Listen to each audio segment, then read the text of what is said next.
മുൻകാമുകിയായ യുവതിയെ കൊലപ്പെടുത്താൻ പെൺവേഷം കെട്ടി ഗുരുവായൂരിലെത്തിയ അഞ്ചംഗ സംഘത്തെ ഗുരുവായൂർ ടെമ്പിൾ SHO വിനോദും സംഘവും അറസ്റ്റ് ചെയ്തു. ഇടുക്കി തൊടുപുഴ സ്വദേശികളായ 5 പേരാണ് അറസ്റ്റിലായത്.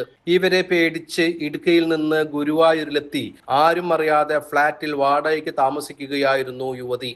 ഇടുക്കി തൊടുപുഴ സ്വദേശികളായ ചോലമറ്റത്തിൽ വീട്ടിൽ 43 വയസ്സുള്ള പ്രസാദ്, ഒറ്റപ്ലാക്കൽ വീട്ടിൽ 23 വയസ്സുള്ള ആദർശ്, തൈപ്പറമ്പ് വീട്ടിൽ 30 വയസ്സുള്ള ബിനീഷ്, തെങ്ങിൽ വീട്ടിൽ 24 വയസ്സുള്ള ഷാഹിദ്, കാരക്കുന്നേൽ വീട്ടിൽ 32 വയസ്സുള്ള സ്റ്റെഫിൻ എന്നിവരെയാണ് ടെമ്പിൾ SHO വിനോദും സംഘവും അറസ്റ്റ് ചെയ്തത്. പ്രസാദ് സ്ത്രീവേഷം ധരിച്ച് പടിഞ്ഞാറെ നടയിൽ തന്റെ മുൻകാമുകിയെ കാത്തു നിൽക്കുകയായിരുന്നു. സംശയം തോന്നിയെത്തിയ പോലീസ് ചോദ്യം ചെയ്തപ്പോൾ സ്പായിൽ വർക്ക് ചെയ്യുന്ന കൂട്ടുകാരിയെ കാണാൻ ആളുകൾക്ക് സംശയം തോന്നാതിരിക്കാൻ സ്ത്രീവേഷം കെട്ടി വന്നതാണ് എന്ന് പറഞ്ഞു.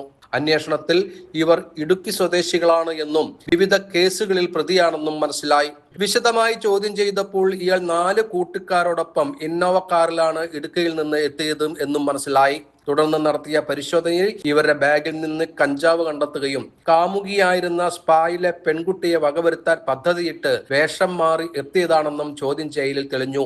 ഇവരിൽ നിന്ന് രക്ഷ നേടാൻ ഇടുക്കി സ്വദേശിയായ പെൺകുട്ടി തൃശൂരിൽ സ്പായിൽ ജോലി ചെയ്യുകയും ഗുരുവായൂർ ഫ്ളാറ്റ് വാടകയ്ക്കെടുത്ത് ആരും അറിയാതെ താമസിക്കുകയുമായിരുന്നു. പ്രതികൾ കുറ്റം സമ്മതിച്ചു. ഇവർ സഞ്ചരിച്ച കാറും കസ്റ്റഡിയിലെടുത്തു.